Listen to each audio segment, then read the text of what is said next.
송성구의 뉴스 브리핑. 스티븐 므누신 재무장관은 어제 오후 5시 펠로시 하원 의장과 만난 자리에서 경기 부양안으로 9,160억 달러를 제안했다고 밝혔습니다. 이는 초당적으로 마련해 추진하려던 9,080억 달러보다 80억 달러 더 많은 것으로 주정부 및 지방정부 지원 예산과 기업, 학교, 대학의 책임 보호를 포함하고 있다고 므누신 장관은 설명했습니다. 므누신 장관은 이번에 제안된 자금 중 1,400억 달러는 PPP에서 사용되지 않고 남아있는 기금에서 그리고 재무부 기금에서 4,290억 달러를 사용하게 될 것이라고 설명했습니다. 또 이 제안은 트럼프 대통령, 미치 매코넬 상원 원내총무, 케빈 메카시 하원 공화당 원내대표, 매더우스 비서실장 등이 검토한 것이라고 덧붙였습니다. 낸시 펠로시 하원 의장과 척 슈머 상원 의원은 어제 트럼프 대통령이 므누신 재무장관을 통해 제안한 9,160억 달러의 코로나 구제안을 거부했습니다. 해당 제안은 납세자 1인당 600달러의 현금 지원금을 주는 내용이 포함되어 있습니다. 하지만 추가 실업급여 예산을 1,800억 달러에서 400억 달러로 줄였다며 용납할 수 없는 제안이라고 잘라 말했습니다. 펠로시 의장은 앞서 제안한 9,060억 달러 규모의 구제안에 추가로 납세자 1인당 1,200달러의 현금 부양 체크를 주는 내용을 논의할 수 있다고 제시한 바 있습니다. 조 바이든 대통령 당선인의 취임 선서식을 준비하고 있다는 내용의 결의안이 공화당 측의 반대로 저지됐습니다. 6명으로 구성된 취임식 공동위원회에서 미치 매코넬 상원 원내총무, 로이 블런트 상원 의원, 케빈 메카시 하원 공화당 원내대표 등 공화당 측 의원들이 전원 반대했기 때문입니다. 이번 일은 공화당이 대통령 선거에서 부정 의혹이 있다는 점과 대선 결과가 아직 명확하지 않다는 점을 분명히 한 것이어서 주목됩니다. 공동위원회의 블런트 위원장은 선거 절차를 앞서서 누구를 취임시킬지 결정하는 것은 취임식 공동위원회의 몫이 아니라고 말했습니다. 블런트 위원장은 전 세계적으로 팬데믹이 퍼지는 동안 안전한 취임식 계획이라는 도전에 직면해 있다면서 앞으로 공동위원회 위원들이 오랜 전통인 초당적 협력에 충실하고 당면 과제에 집중하기를 바란다고 말했습니다. 아칸소, 엘라바마, 미주리, 루이지애나 등 4개 주 법무장관들은 2020년 선거의 무결성을 보호하기 위해 텍사스주가 연방 대법원에 펜실베니아, 조지아, 미시간, 위스콘신 등을 상대로 낸 소송을 지지한다고 발표했습니다. 제프 랜드리 루이지애나 법무장관은 연방 대법원에 궁극적으로 우리 헌법에 따라 주들 사이에서 실제 논란이 된 사건을 결정할 수 있다면서 이번 소송을 맡아달라고 촉구했습니다. 그는 앞서 펜실베니아 사태와 관련해 일부 주에서 헌법을 무시하고 선거를 실시한 것으로 보인다고 말했습니다. 연방대법원은 텍사스가 낸 소송과 관련해 피고 측 4개 주에게 오는 10일 목요일 오후 3시까지 답변서를 제출하라고 명령했습니다. 선거인단 투표는 다음 주 월요일인 14일 있을 예정입니다. 연방대법원은 펜실베니아에서 선거 결과 인증을 차단하기 위해 긴급 가처분 명령을 요구한 공화당 측 항소심을 기각했습니다. 연방대법원은 어제 켈리 하원 의원이 주 국무부를 상대로 낸 소송이 주 대법원에서 패소한 뒤 항소한 것에 대해 주 국무부에 8일까지 답변서를 내라고 요청한 바 있습니다. 답변서를 받은 연방대법원은 하루 만에 켈리 의원 측의 항소를 기각했습니다. 하지만 법원은 결정에 대해 이유를 밝히거나 반대 의견을 언급하지 않아 각종 의문을 남겼습니다. 원고 측 변호사는 원고가 며칠 내에 법원에 사건 검토를 요청하는 별도의 청원을 제출할 계획이라고 말했다고 에폭타임스는 보도했습니다. 박스뉴스의 터커 칼슨은 어제 북경대학의 경제학과 교수가 강연한 영상을 전하면서 중국이 1970년대부터 미국 월스트리트에 영향력을 행사하고 그것을 통해 미국 정치계에도 영향력을 행사해왔다고 폭로했습니다. 영상 속 교수는 대사관 폭탄 사건이나 비행기 추락 사건 같은 문제들도 금방 해결됐다면서 미국의 권력과 영향력의 중심에는 중국의 오랜 친구들이 있다고 말합니다. 그는 오바마 행정부는 컨트롤하기가 쉬웠으며 오히려 중국을 도왔는데 2016년 트럼프가 예상치 못하게 당선되면서 월가가 당황하기 시작했다는 것입니다. 터커 칼슨은 올해 초 하버드 대학의 화학과 교수가 중국 공산당으로부터 매월 15,000달러씩을 받고 수많은 비밀을 중국에 유출했다가 체포된 일을 소개하면서 이런 일이 알려지지 않은 것은 정말 많은 사람들이 연루돼 있기 때문이라고 말했습니다. 트럼프 대통령 변호팀에서 활약하고 있는 제나 앨리스 변호사가 코로나19에 감염됐다고 루디 줄리아니 변호사가 WABC 라디오와의 인터뷰에서 밝혔습니다. 줄리아니 변호사는 코로나19 치료를 받고 있는 병원에서 인터뷰를 했다고 에폭타임스는 전했습니다. 줄리아니 변호사와 앨리스 변호사는 함께 미시간, 애리조나, 조지아 등 여러 지역에서 열린 청문회에 참석했는데 줄리아니의 경우 11월 30일과 12월 1일 검사에서는 음성이었고 12월 5일 증상이 발생해 다음날 검사해보니 양성 으로 나왔다고 말했습니다. 앨리스 변호사의 상태는 현재 알려지지 않았습니다만 줄리아니 변호사와 비슷한 시기에 감염됐을 것으로 예상되는데요. 줄리아니 변호사는 오늘 병원에서 퇴원할 예정입니다.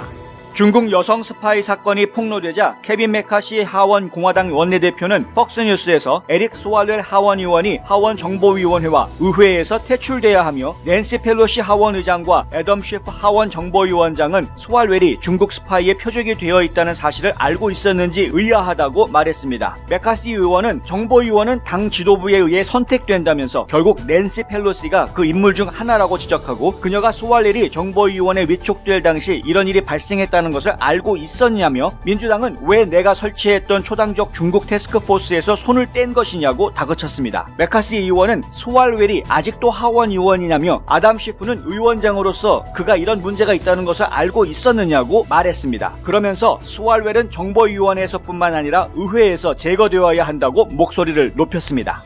전 세계 최초로 코로나19 백신 접종을 시작한 영국에서 접종 하루 만에 2명이 알러지 반응을 보였다고 스카이뉴스 등이 보도했습니다. 이에 영국 정부는 과거 약품이나 음식, 백신 등과 관련해 알러지 반응을 보였던 사람은 코로나19 백신을 맞지 말아야 한다고 발표했습니다. 영국 의약품 건강관리 제품규제청의 의료국장인 스티븐 파위스 교수는 이 같은 알러지 반응은 새로운 백신에서 흔히 볼 수 있는 것이라며 그에 대한 예방적인 조치를 취한 것이라고 설명했습니다. 파이자 대변인은 3상 임상시험에서 백신과 관련해 심각한 안전 우려는 제기되지 않았다고 강조하고 현재까지 4만 4천 명 이상이 임상시험에 참여해 이 중 4만 2천 명이 이미 2회 접종을 마쳤다고 설명했습니다.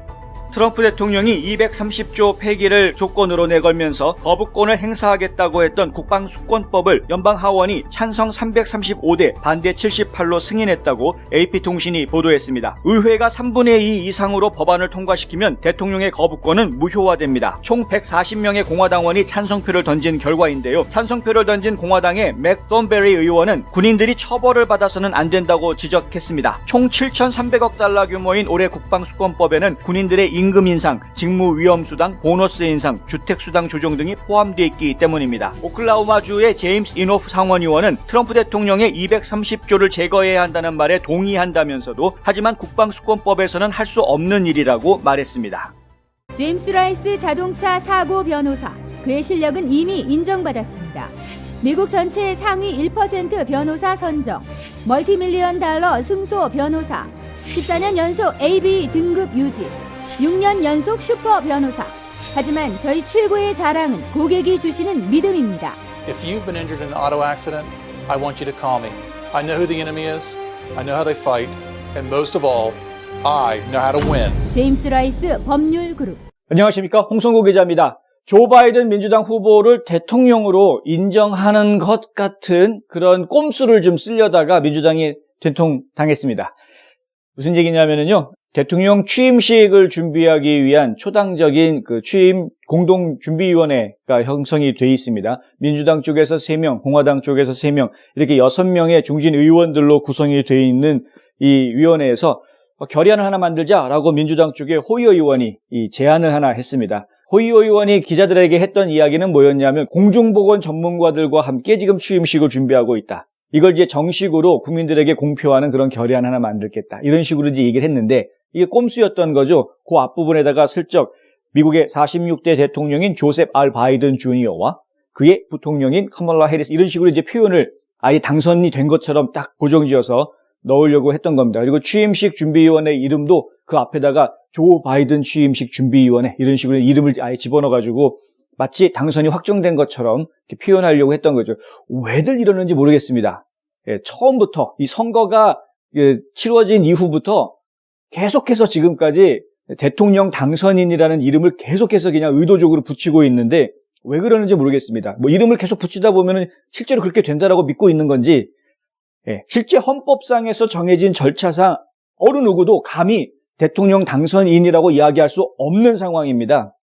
언론들이 당선인이라고 이야기하는 거는 그냥 당선이 확실시 된다 내지는 예상된다라는 식의 표현으로 당선인이라고 얘기하는 것이지 그게 진짜 법적으로 당선인이 됐기 때문에 당선인이라고 표현하는 게 아니거든요. 왜 자꾸 이 정치인들까지 나서가지고 당선인이다라는 표현을 계속 쓰려고 하는지 저는 정말 이해가 되지 않는데, 꼼수를 부려가지고 거기다 그런 표현을 집어넣으려고 하니 공화당이 바보입니까? 그거를 오케이 하고 받아주게? 그러니까 당연히 안 된다고 그러죠. 아직 대통령 결정 안 됐는데 무슨 소리냐. 취임식은 준비를 해야죠. 1월 20일이니까 이제 그렇게 많이 남지 않았기 때문에 취임식 준비는 해야 되겠지만 하지만 아직 대통령 당선인이 아닌데 왜 여기에 이름이 이렇게 들어가느냐 이거죠. 그러니까 누가 그 취임식의 주인공이 될지는 아직은 모른다 이겁니다. 다만 행사를 준비한다. 물론 지금 코로나 팬데믹 때문에 많이들 어려워하고 있는 상황이고 또 이 행사에 많은 사람들이 모이게 되면 문제가 있을 수 있으니까 이 전문가들과 보건 전문가들과 함께 이 행사를 지금 어떻게 해야 될지 준비해 나가자라는 것일 뿐인데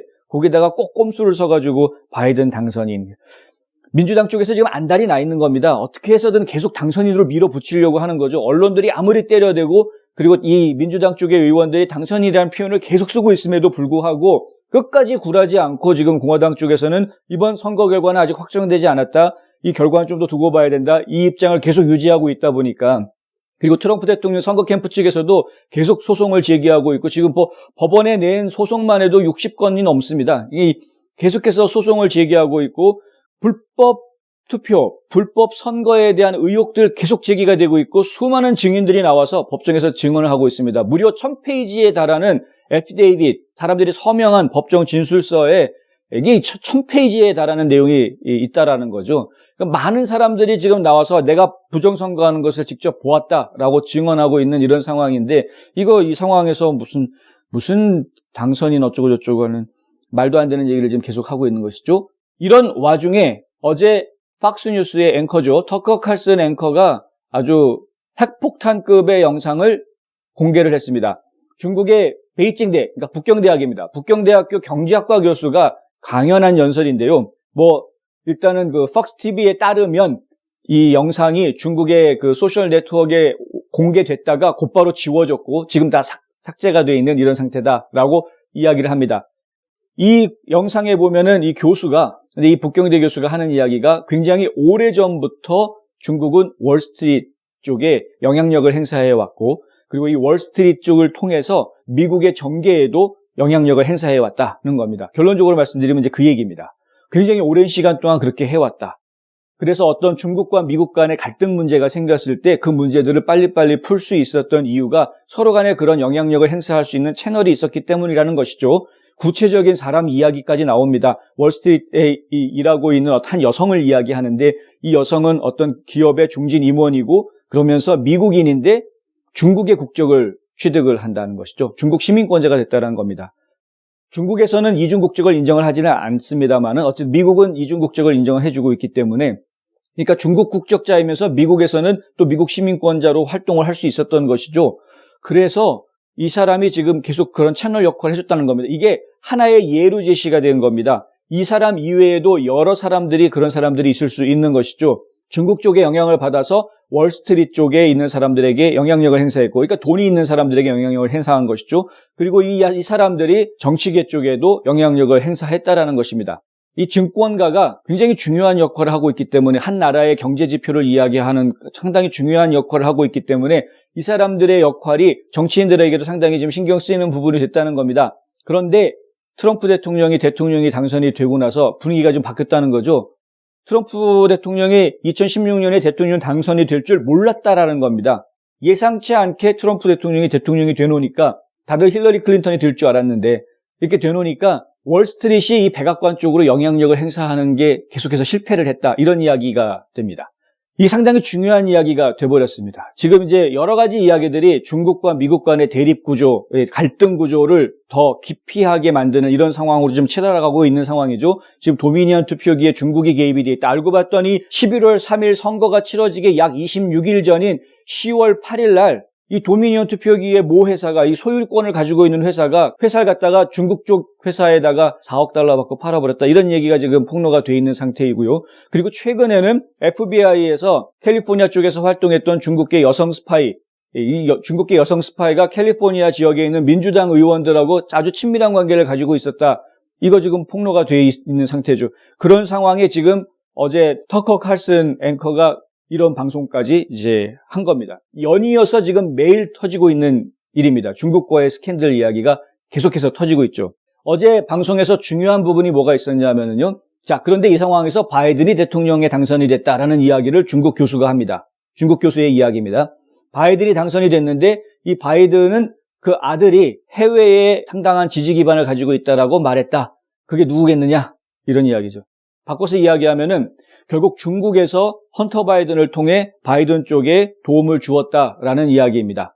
이 커넥션이 있기 때문에 이제 바이든이 미국의 대통령이 되면 중국과 미국 간에 있던 모든 긴장감이라든가 문제라든가 이런 것들이 머지않아서 해소될 수 있을 것이다라는 식의 이야기를 한 거나 마찬가지입니다. 근데 이런 방송을 어제 박스뉴스에서 내보냈는데요. 어떤 반응이 나올지 한번 지켜봐야 할 것 같습니다. 미쉬 화장품 연말 대세일. 창립 20주년을 맞이한 미쉬 화장품이 12월 한 달간 특별 할인과 사은품으로 고객 여러분께 보답해드립니다. FDA 승인을 받은 각종 마스크와 소독제, 다양한 화장품 세트, 염색약, 헤어케어, 바디 세트, 샴푸 세트를 30%까지 할인해드립니다. 연말연시 소중한 분에게 좋은 선물을 선사할 절호의 기회 놓치지 마세요. 가까운 미쉬 화장품 매장으로 직접 오시거나 인터넷으로 오더하셔도 됩니다. 일단 스파이 건과 관련해서는 케빈 맥카시 공화당의 하원 쪽에 있는 공화당 원내대표죠. 이 케빈 맥카시 하원 의원이 그 중국계 여성 스파이한테 타겟이 됐던 스왈웰 의원이 아직도 정보위원 하고 있느냐. 이 스왈웰 의원이 그냥 국회의원이 아니고 이 하원 정보위원회 의원이었다라는 거죠. 그러니까 결국 스파이들을 관리하고 감독하는 그런 자리에 있던 사람이었는데 그런데 본인이 정작 지금 스파이의 포섭 대상이 됐던 이런 거 아니겠습니까? 그러니까 아직도 그 사람 정보위원회에 있느냐 이거 제거해야 된다, 빼버려야 된다는 거죠. 아예 국회의원 그냥 박탈시켜버려야 된다는 그런 이야기까지 이제 나온 상황입니다. 이게 상당히 심각한 상황입니다. 중국과 민주당 간의 커넥션, 그리고 중국과 지금 조 바이든과의 커넥션, 물론 헌터 바이든과의 커넥션으로 연결된 조 바이든까지 가는 이 커넥션들, 이런 것들이 지금 하나씩 정황들이 얘기가 지금 나오고 있는 것이죠. 자, 선거는 아직 끝나지 않았습니다. 미국의 대통령, 이 미국을 이끌어 나갈 대통령은 아직 최종적으로 결정되지 않은 상태인데 이 상황에서 부정선거 의혹은 불거져 나왔고 이 부정선거 의혹에도 중국의 개입이 있었을 것이라는 의혹이 나왔고 외국의 선거 개입 의혹이 있을 경우에 그것이 사실로 확인되면 곧바로 엄중에 처한다라는 행정명령이 이미 2년 전에 내려져 있는 상황이고 그리고 지금 계속해서 스파이와 관련된 그리고 월가를 통한 영향력이 행사가 됐던 정황들이 이야기가 되고 있습니다. 터커 칼슨 앵커가 이런 말을 합니다. 하버드 대학의 화학과 교수 한 명이 매년 중국 공산당으로부터 $15,000씩 지원금을 받았다 이거죠. 그러면서 본인이 알고 있는 정보들을 또 중국 공산당 쪽에 제공하는 역할을 했다는 겁니다. 명실상부한 간첩 활동이죠. 이 간첩 활동을 했던 혐의로 체포가 된 적이 있다. 그런데 이 보도가 일반 국민들에게 너무 알려지지 않았다. 왜 알려지지 않았을까? 여기에는 빅테크의 책임도 있다는 겁니다.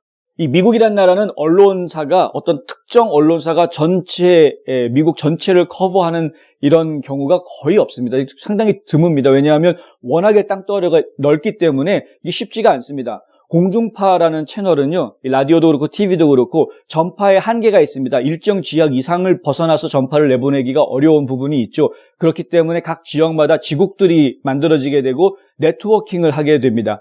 그렇다 보니까 공중파를 이용한 뉴스 네트워크보다 이 지상 케이블을 통한 케이블 뉴스 네트워크의 시청자들이 오히려 더 많은 것이 지금 미국의 현실이죠. 이런 상황에서 실제로 뉴스를 전달하는 가장 빠른 매체로 이야기가 되고 있는 것이 바로 트위터 같은 SNS들입니다. 트위터가 각광을 받았던 가장 큰 이유 중에 하나가 그겁니다. 빠르게 더 많은 사람들한테 뉴스를 확 전달시킬 수 있었던 것이 바로 이 트위터가 성장하게 된 비결이었는데요. 최근에 들어서는 페이스북 같은 다른 빅테크 회사들이 제공하는 플랫폼도 이 뉴스를 전파하는 가장 효과적인 매체로 이야기가 지금 되고 있는 그런 상황입니다. 그렇다 보니까 모든 미디어들이 다 트위터나 이런 페이스북이라든가 이런 플랫폼들을 이용해서 자기네 뉴스를 다 홍보하고 있는, 전달하고 있는 그런 상황인 것이죠. 그렇다 보니까 어떤 특정 뉴스가 터졌을 때 그 뉴스가 만약에 사장돼 버렸다, 세상 사람들한테 알려지지 않고 그냥 파묻혀 버렸다라는 것은 단순하게 언론사들이 그렇게 했다라는 것 이외에 더 나아가서 이 빅텍들도 거기에 관여했다라는 의혹을 안 받을 수가 없는 겁니다. 그 의혹에서 자유로울 수가 없는 것이죠. 그러니까 결국은 음모론이라고 치부받아왔던 사람들이 이야기하고 있는 중국의 선거 개입설, 여기에 도미니언 투표기의 문제, 여기에 또 빅텍들이 가담하고 있는 것, 끝까지 따라 올라가면 결국은 딥스테이트가 연결되어 있다라고 이야기했던 이 음모론 같은 이야기가 이거 정말 사실이 아닌가라는 생각이 들 정도로 점점점 드러나고 있는 이런 상황입니다. 상황이 이렇다 보니까 많은 사람들이 계엄령 선포해야 된다라는 말까지 지금 하고 있는 이런 상황이 아니겠습니까? 이게 상당히 위험한 이야기입니다. 계엄령을 통해서 과연 선거를 뒤집었다라고 이야기하게 되면 앞으로 누가 선거에 출마할 수 있겠습니까? 이것은 굉장히 위험한 발상인데 계엄령을 선포하는 것이 중요한 것이 아니라 중요한 것은 이 사건들, 우리가 지금 가지고 있는 의혹들, 앞서 말씀드렸던 여러 가지 이런 의혹들이 실제로 사실이냐 아니냐를 입증해 주는 것이 더 중요한 것이죠. 그것이 사실이라면 굳이 계엄령 선포하지 않아도 전 국민이 분노할 수 있는 이런 문제인 것이죠. 그래서 여론이 하나가 될 수 있는 상황이 되는 것이고, 만약에 그것을 증명하지 못하면 각종 의혹들은 그냥 의혹들로 끝날 수밖에 없는 겁니다. 여러 가지 아이디어들은 다 음모론으로 끝날 수밖에 없는 것이죠. 자, 이것들이 사실이다라고 주장하는 측에서 계속해서 지금 무언가를 증명하기 위한 노력들을 펼치고 있습니다. 시간은 점점점 지나가고 있고요. 12월 14일이면은 선거인단이 대통령 투표를 하게 됩니다. 그리고 물론 그날로 다 끝나는 것은 아니고 12월 14일 날 투표를 하더라도 1월 6일 날까지는 연방의회가 그 선거인단 투표 결과를 받아줄 것인지 말 것인지에 대한 심의를 할 수 있는 시간을 갖게 되고요. 설사 1월 6일 날 아무개가 대통령 당선됐다라고 공식 발표가 된다고 하더라도 1월 20일 취임식이 있는 날까지 어떤 일들이 벌어질지 알 수가 없습니다. 왜냐하면 그 당선이 불법에 의한 당선이 된다라고 확정할 수 있는 판결이나 증거가 제시가 된다고 하면 그러면은 당선을 박탈할 수도 있기 때문에 그런 것이죠. 그러니까 정확한 것은 1월 20일 취임식 날 돼서 누가 그 취임식 현장에 나타나느냐, 주인공이 되느냐로 판가름해야 되는 것이고, 그때까지는 계속해서 이 선거 결과에 대한 공방전이 계속 이루어질 수 있다라는 말씀 미리 드립니다. 경험과 실적이 증명하는 김효지 부동산 전문인. 학자금과 대학 입시 상담은 AGM 인스티튜트. 불타는 곱창이 해서 정말 맛있는 불타는 해물찜. 많은 분들이 지금 경제적으로 어려움과 고통을 좀 당하고 있는 상황이죠. 지난 3월부터 지금까지 계속 이어지고 있는 이 팬데믹 상황 속에서 많은 분들이 어려움에 지금 처해져 있는데, 그나마 이 어려움이 얼마나 더 길게 더 지속이 될지 알 수 없는 상황이 계속 연출이 되고 있어서 더 힘들어하고 있는 것이죠. 특별히 지금 크리스마스가 다가왔는데 이렇게 우울한 크리스마스를 맞이하는 것은 정말 생애 처음이다라고 이야기하는 분들이 많습니다. 이런 상황에서 의회가 하루속히 경기부양안을 통과시켜달라라는 요구들이 여기저기에서 지금 많이 나오고 있죠. 연방준비은행제도도 마찬가지로 지금 빨리 의회에서 경기부양안을 통과시키지 않으면 경제적으로 상당히 어려운 시기가 다가온다, 곧 닥쳐온다라고 경고했고, 백악관에서도 빨리 해라. 심지어는 지금 대통령 당선인이라는 이름을 자꾸 내세우고 있는, 그래서 누군가는 대통령 호소인이라고 부르는데 그 표현 정말 좋은 표현인 것 같은데요. 대통령 호소인인 조 바이든 후보도 마찬가지로 다 취임하기 전에라도 일단 의회에서 먼저 경기부양안 통과 좀 먼저 시켜달라라고 이야기해 놓은 상태인데, 그럼에도 불구하고 지금 민주당과 공화당 간에는 서로 간에 갈등이 있죠. 해소하지 못하는, 이것 때문에 안 돼라고 하면서 서로 간에 지금 이 문제를 풀지 못하고 있죠. 어제 트럼프 대통령이 스티브 무노신 재무장관을 통해서 9,160억 달러 규모의 경기부양안을 제안을 했습니다. 앞서서 이 낸시 펠로시 하원 의장하고 공화당 쪽에 있는 상원의원들 몇몇하고 서로 간의 협의를 통해서 9,080억 달러의 경기부양안을 만들자라는 이야기가 나왔습니다. 근데 9,080억 달러였는데 그거보다 조금 더 많은 것이죠. 이 9,160억 불 경기부양안 내용에 보면은요, 어떤 게 들어가 있느냐 하면 국민 1인당, 그러니까 납세자 1명당 600달러씩의 일단은 그 현금 체크를 주자. 이 내용이 들어가 있습니다. 9,080억 불에는 없는 내용입니다. 근데 그 내용이 600달러씩을 지불을 하자라는 내용이 들어가 있습니다. 이렇게 되면은 9,080억 달러에 없던 게 지금 갑자기 1,500억 달러 정도의 예산이 새로 생겼으니까 아무리 9,160억 달러로 올렸다고 하더라도 실제로는 뭔가가 빠져 있겠죠? 뭔가 좀 줄어드는 거 아니겠습니까? 그 줄어든 게 어떤 거냐? 추가 실업급여를 줄이자라고 얘기가 나온 것입니다. 추가 실업급여가 지금 1,800억 달러 정도 예산이 잡혀져 있는 것인데, 그건 주당 300불씩 해서 3월까지, 12월부터 3월까지 추가 실업급여를, 연방 차원의 추가 실업급여를 주 300불씩 주자. 이런 예산을 잡아놨던 것이었는데, 그게 이제 9,080억 불 예산에 들어가 있는 것이었는데, 그 규모를 400억 달러 수준으로 줄였다라는 겁니다. 그러니까 한 4분의 1도 안 되는 선으로 줄인 것이죠. 그러니까 20% 정도 선으로 줄인 것인데, 그렇다고 그러면 그거 기간을 줄였거나, 아니면 액수를 줄였거나 둘 중에 하나겠죠. 근데 굉장히 많이 줄어들었다는 겁니다. 그렇기 때문에 이거는 도저히 받아들일 수 없다. 지금 이렇게 이야기가 됐습니다. 그래서 지금 낸시 펠로시 하원 의장 쪽에서는 거절 이렇게 해버린 상황입니다.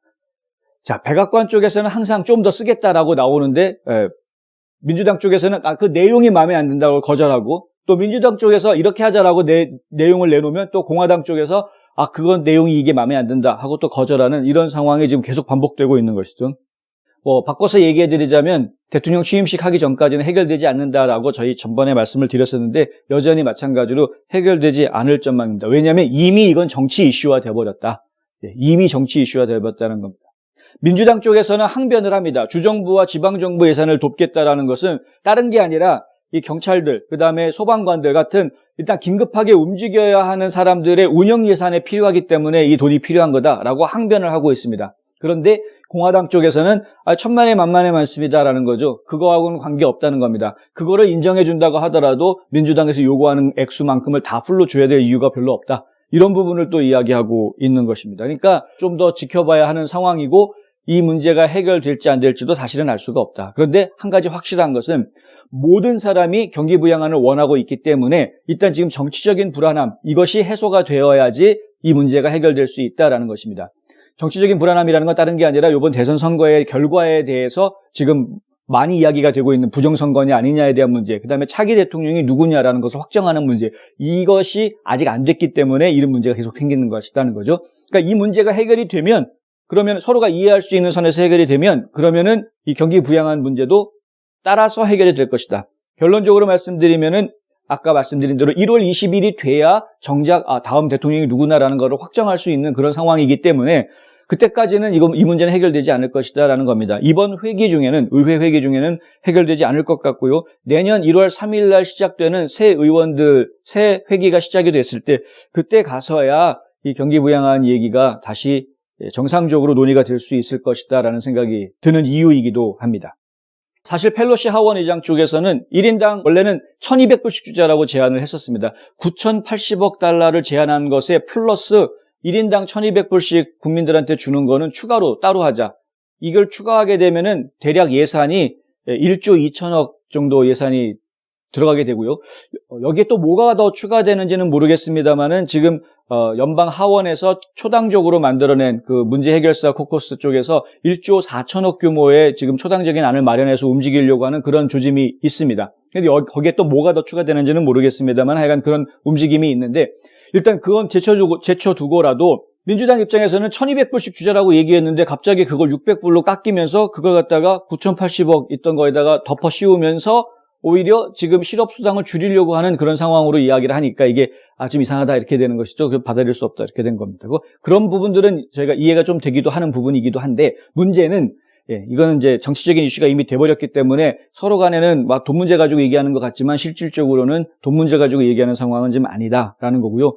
요번에 백악관 쪽에서 내놓은 제안에서 저희가 한 가지 알 수 있는 사항이 있습니다. 그게 뭐냐 하면은 1,400억 달러가 PPP로 예상을 잡았다가 실제로 신청자가 많지 않는 바람에 남아있는 돈이 1,400억 달러가 있다는 거, 이거 하나 하고요. 그 다음에 지금 재무부에서 기금으로 가지고 있는 4,290억 달러 유동성 있는 기금이 있다라는 겁니다. 이 4,290억 달러 작은 돈이 아니죠.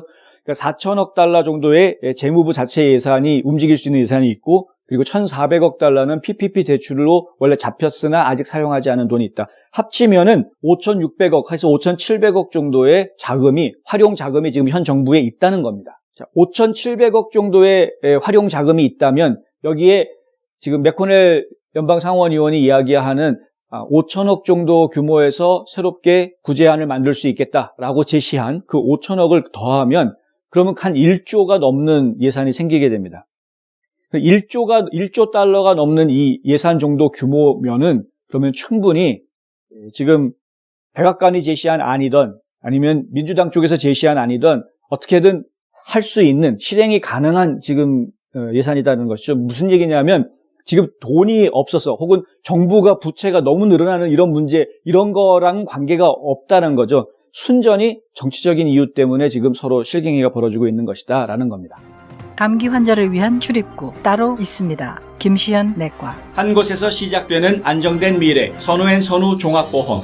고객과 직원을 지켜주는 스니즈가드. 지금 주문하세요. 베너앤 프린트. 텍사스주가 연방 대법원에 소송을 냈었죠. 어제 저희가 보도해드렸는데 펜실베니아, 미시간, 위스콘신, 조지아 이 4개 주를 상대로 해서 소송을 냈습니다. 그 주에서 벌어진 일들이 다른 주에서는 헌법을 지키기 위해서 나름대로 자제했던 것을 이 4개 주에서는 아주 과감하게 헌법 무시하고 과감하게 행동을 했기 때문에 헌법 질서를 흐트렸다라는 취지에서 이 소송이 벌어진 것이죠. 이 소송이 만약에 성공하게 되면은 연방 대법원에서 이 4개 주에 대한 우편 투표 실시한 것을 무효화할 수 있게 됩니다.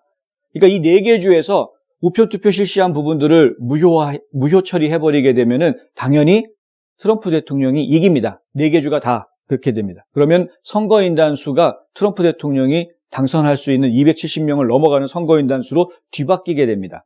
이 결정을 연방 대법원이 과연 할 것인가 안 할 것인가 아무도 알 수 없는 상황이죠. 그런데 이 텍사스주가 낸 소송에 다른 주들이 나서서 야 우리 텍사스주 지지한다. 텍사스주에서 낸 이 소송 지지한다라는 지지 발언이 나왔습니다. 이게 아칸소, 엘라바마, 미주리, 루이지애나 이런 주들이 그런 발표를 했습니다. 연방 대법원을 압박하는 거죠. 트럼프 대통령도 계속해서 그런 트윗을 여러 차례 날리고 있는데요. 뭐냐면 법관들이 좀 용기를 좀 가져라. 좀 더 용기 있게 행동해달라. 왜 용기를 가지지 않느냐. 이런 그 트윗을 날리고 있는 것인데 뭐냐면 과감하게 결정할 수 있는 권한이 대법원한테 있다라는 겁니다. 자, 그런데요.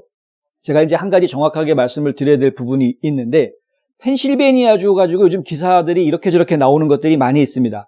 펜실베니아주의 주 국무장관을 상대로 이 마이크 켈리라는 연방 하원 의원이 소송을 낸 것이 있습니다. 이 소송 내용은 뭐냐면요. 펜실베니아 주에서 주 정부가 법원을 통해서 선거 날짜 뒤로 3일 뒤까지 우편 접수를 받을 수 있게 했다는 것이죠. 그게 이제 10월 달에 벌어진 일인데 이 선거가 이미 조기 투표가 시작된 상황에서 이렇게 변칙적으로 갑작스럽게 게임의 룰을 바꾼 것처럼 투표 마감일을 지키지 않았다. 그러니까 선거 일자를 지키지 않았다라는 겁니다. 헌법에 정해져 있는 선거일은 하나인데 그런데 그로부터 3일 뒤까지 우편을 접수받게 했다라는 것은 잘못된 결정이었다는 거죠. 만약에 그런 결정을 하려면 의회에서, 왜냐하면 그건 헌법이 정한 거니까 법이 정하고 있는 날짜이기 때문에 법을 바꾸기 위해서는 의회가 그 법에 대한 수정 결의를 했어야 한다라는 겁니다. 그런데 의회에서 결의하지 않았다는 거죠. 법원이 했다라는 거죠. 그리고 주 정부가 시도했던 것이고 이런 것들이라는 겁니다. 이게 펜실베니아주에 걸려져 있는 소송의 내용입니다. 그렇기 때문에 그 무효다 이거죠. 그래서 11월 3일까지 들어온 우편 투표에 대해서는 유효할 수 있지만 그 뒤로 들어온 우편 투표물을 다 무효 처리해야 된다라는 것. 그렇게 했을 경우에는 선거 결과가 달라질 것이다라는 것인데 이것에 대해서 주 대법원은 연방 대법원이 아니라 펜실베니아 주에 있는 주 대법원에서는 다 기각 처리를 했습니다. 그래서 이 소송을 걸었던 켈리 의원이 이걸 연방 대법원에다가 항소를 했죠. 연방 대법원에 항소하니까 알리토 대법관이 그러면은 주 법원에서 8일까지 답변서를 보내라. 이거 왜 그렇게 했는지 답변서를 보내라. 이렇게 된 겁니다. 근데 펜실베니아 주 국무장관이 대법관한테 보낸 답변서에 이거는 말도 안 되는 소송이다. 이런 소송을 계속 대법원이 받아준다고 하면 그러면은 질서가 무너진다. 이렇게 이야기합니다. 이 선거 절차 자체가 합법적으로 다 진행이 됐는데 이 합법적으로 진행이 된 것에 대한 결과를 가지고 의회가 뒤엎으려고 하면 이것이 한번 대법원에서 그것을 인정해주게 되면 이러한 소송은 앞으로도 계속해서 발생하게 될 것이고 나라는 혼란에 빠지게 될 것이다. 이것이 바로 이제 펜실베니아 주 법무부에서 답변한 내용입니다. 알리토 대법관은 이 답변서를 받고 딱 하루 만에 켈리 의원이 낸 소송을 또 기각시켜버립니다. 항소심 기각을 시키죠.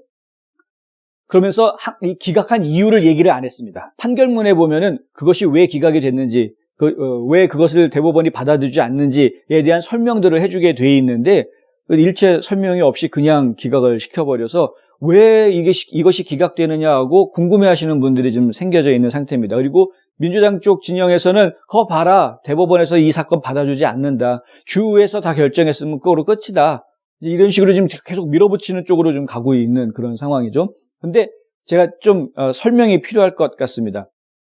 기본적으로 연방과 각 주에는 서로 간의 관할권이 다릅니다. 이 주에서 처리해야 될 업무가 있거든요. 이 주에서 처리해야 될 업무에 연방이 함부로 개입하는 것은 옳지 않은 겁니다. 왜냐하면 그것이 월권이 될 수가 있기 때문에 그런 것이죠. 주 정부는 하나의 독립된 독립된 정부기관입니다. 그러니까 미국에 있는 50개의 주는 그 주가 전부 다 하나의 독립된 국가로서 활동을 합니다. 그 안에 입법부, 사법부, 행정부가 다 존재하고 있고요. 심지어 군대까지도 주정부가 다 가지고 있습니다. 그러니까 결국에는 하나의 독립된 국가로 운영이 되고 있는 것이기 때문에 그들의 연방이 이 미국이 되는 것이죠. 그래서 이 연방에서는 주정부가 가지고 있는 권한에 함부로 개입하거나 참여하지 않습니다. 그것을 깨트리려고 했다가 벌어진 일이 남북전쟁이었었고, 연방에서 탈퇴하려고 하는 주들이 나오면서 벌어졌던 것이 남북전쟁이었던 것이죠. 그러니까 지금 상황도 만약에 미국이 그런 나라라면 우리는 연방에서 빠지겠다라는 이런 식의 움직임이 만약에 나온다고 하면 말 그대로 그때는 내전이 벌어지게 되는 그런 상황이 되는 것입니다. 그래서 많은 분들이 지금 계엄령이 어쩌니 이런 말들을 하고 있고 내전이 벌어지는 상황, 내란이 벌어지는 상황들을 우려하고 있는 상황이 이유가 바로 그런 것인데, 여기에서 가장 근본적으로 해결돼야 되는 부분은 어디까지가 주에서 권한을 가지고 움직일 수 있는, 결정할 수 있는 것이고 어디서부터가 연방이 개입할 수 있는 것이냐 하는 그 선을 잘 구분하는 점이 상당히 중요한 것입니다. 그 선을 잘못 구분하면 큰일이 벌어지는 것이죠. 그런데 선거는 어디까지나 주에서 치러지는 일입니다. 연방 선거라 할지라도 주에서 치러지는 겁니다. 그 모든 절차는 그 주 안에서 치러지고 그 주에서 내보낼 수 있는 거는 그 주를 대표하는 선거인단을 결정해서 내보내는 거죠. 그게 주에서 내보낼 수 있는 겁니다. 그러니까 연방에서는 주에서 벌어지고 있는 선거 결과에 대해서 개입할 수 있는 권한이 사실 없습니다. 그래서 지금 소송전도 보면 각 주마다 소송전을 벌이고 있는 이유가 또 그것 때문이고요. 그런데 일단 주에서 선거 결과가 어찌됐든 다 나오면 이 나온 선거 결과가 바로 무엇이냐? 선거인단이죠. 선거인 명단이 바로 그 결과물입니다. 이 결과가 연방의회로 가게 됩니다. 대통령을 뽑기 위해서. 이 연방의회로 가게 되면 그때부터는 주의 문제가 아니라 연방의 문제가 되는 것이죠. 무슨 얘기냐면요. 선거인단을 결정하는 것은 철저하게 주 안에서 해결해야 될 문제입니다. 만약에 주 대법원이 주 정부의 편을 들어서 이건 주 정부가 옳았다라고 판단을 내리면 그것으로 끝이라는 겁니다. 그 안에 선거 결과는 그것으로 끝이 되는 겁니다. 그런데 이 사람들이 내놓은 선거인단 명단을 연방에서 받아들이냐 안 받아들이냐의 문제는 연방이 결정하는 문제죠. 거기는 연방의회가 있고 그리고 연방대법원이 있는 겁니다. 그러니까 연방의회가 결정할 수도 있고 연방대법원이 결정할 수도 있게 됩니다. 개입할 수 있는 여지가 생기는 것이죠. 소송이 걸리면 대법원이 나서는 것이고, 그리고 이것이 의회에서 이의제기가 나오면은 의회에서 이걸 다루게 되는 것인데, 지금 이 연방의회에서 이의제기가 하원에서는 나와 있는 상태고, 지금 상원에서 나올지 안 나올지는 지금 지켜봐야 하는 상황이지만 좀 그렇고요. 그다음에 연방대법원에는 지금 텍사스주가 소송을 지금 걸어 있는 그런 상황입니다. 4개 주에 대해서 소송을 걸어놓은 그런 상황입니다. 그러니까 연방대법원이 개입할 수 있는 여지가 이제부터는 생기는 거죠. 그러니까 각 주에서 선거인단 결정하고 각 주마다 대통령 누가 당선됐다라고 발표하고 하는 거에는 연방대법원이 나설 권한이 없는 셈입니다. 따지고 보면은. 그러니까 그냥 지켜보고 있는 것이죠. 알리토 대법관이 펜실베니아 주에서 항소심 올라온 것을 기각시켜서 돌려보냈던 이유가 바로 이것 때문입니다. 그건 주에서 결정할 문제이기 때문에 그런 것입니다. 그런데 상황이 지금 달라집니다. 이제 앞으로는. 어제로 이제 세이프 하버 데이가 지났죠. 자, 그리고 다음 주 월요일이면은 선거인단 투표가 있는데요. 선거인단 명단이 지금 의회로 속속 도착하고 있는 상황입니다. 자, 그리고 다음 주 월요일이면 선거인단들이 DC에 모여서 투표를 하게 될 텐데, 그때 이 선거인단 명단을 받을 것이냐 안 받을 것이냐, 그리고 투표가 끝난 다음에 1월 6일까지 그 투표 결과에 대해서 인정할 것이냐 인정하지 않을 것이냐에 대한 문제는 연방의회가 논의할 수 있는 문제이고 연방대법원에서도 소송이 제기되면 개입할 수 있는 문제가 되는 것입니다. 그러니까 보니까 연방대법원에서 앞으로 이 텍사스주가 제기한 소송을 시작으로 해서 또 다른 소송들이 들어올 수도 있겠죠. 그러면은 그것을 어떻게 처리할지 지켜봐야 한다는 것입니다. 이거 사실 처음부터 저희가 예상 안 했던 게 아니죠. 예상했던 바입니다. 주에서 결정한 부분은 주가 결정하도록 하되, 각 주에서 내보낸 대표자들에 대해서 연방이 그것을 받아줄지 안 받을지에 대해서는 다른 논의가 필요한 것이다. 이제부터 시작인 겁니다. 따지고 보면. 팬데믹으로 너무나 많은 변화가 발생한 대학 입학과 학자금 재정 보조 문제를 풀어드립니다. AGM 인스티튜트와 뉴스앤포스트가 공동 주최하는 재정보조 신청과 진행에 대한 Q&A 세션이 동부 시간으로 12월 16일 오후 5시 뉴스앤포스트 유튜브 채널을 통해 생중계됩니다. 박자전 재정보죠. 무엇이든 물어보세요. 이 귀한 시간을 놓치지 마세요. 사전 등록은 agminstitute.org에서 하실 수 있습니다.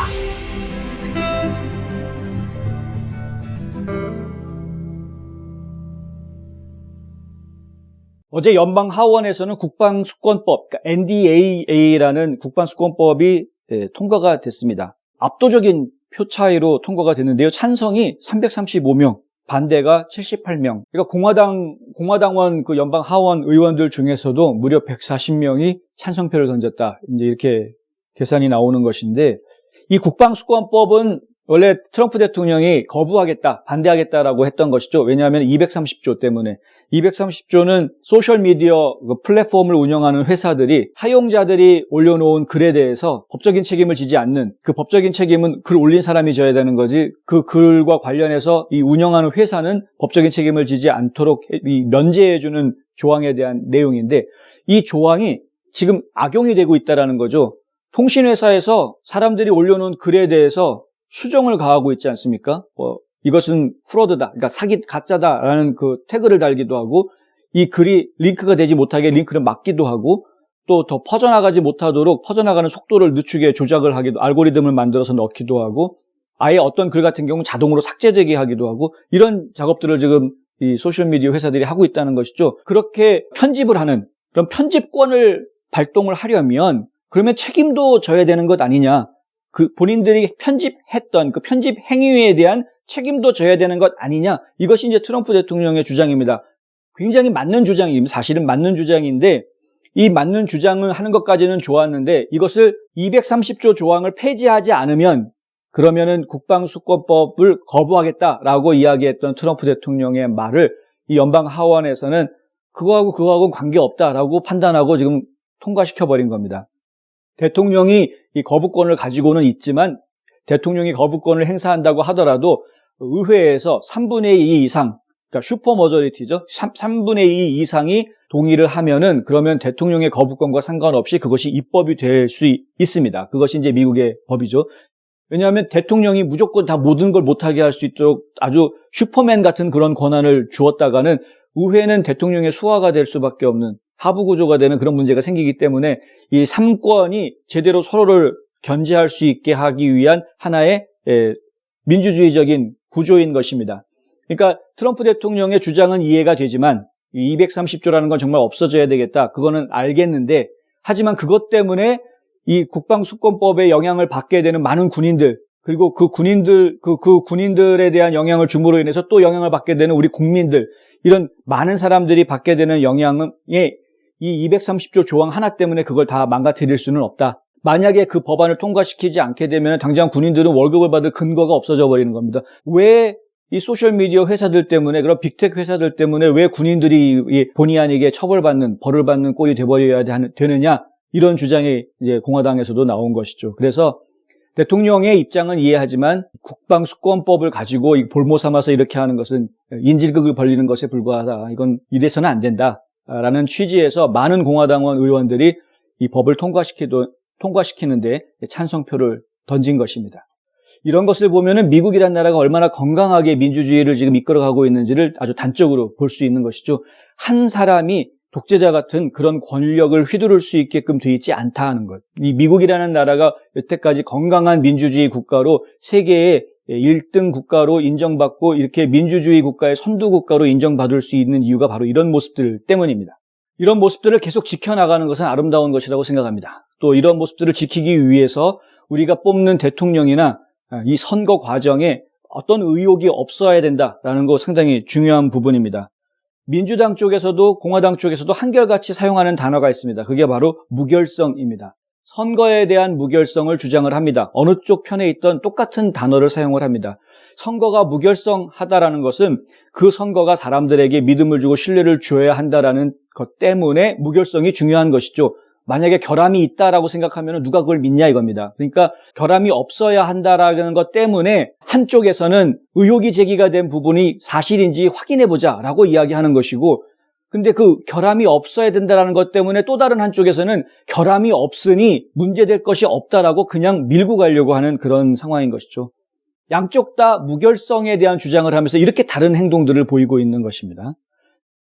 어떤 것이 중요한지 모르겠습니다. 어쨌든 인간들이 만들어내는 것이기 때문에 완벽한 무결성이라는 것은 불가능한 것 아닌가라는 생각이 듭니다. 그게 무슨 종교도 아니고 종교에서 이야기하는 경전의 무호성 이런 거하고 또 다른 거 아닙니까? 이게 인간들이 만든 절차이고 인간들이 집행하는 과정 중에서 실수라든가 아니면 문제점이라는 것은 언제든 나올 수 있는 것인데 이 무결성이라는 단어를 그냥 어떤 절대적인 것으로 받아들이는 것은 곤란하다.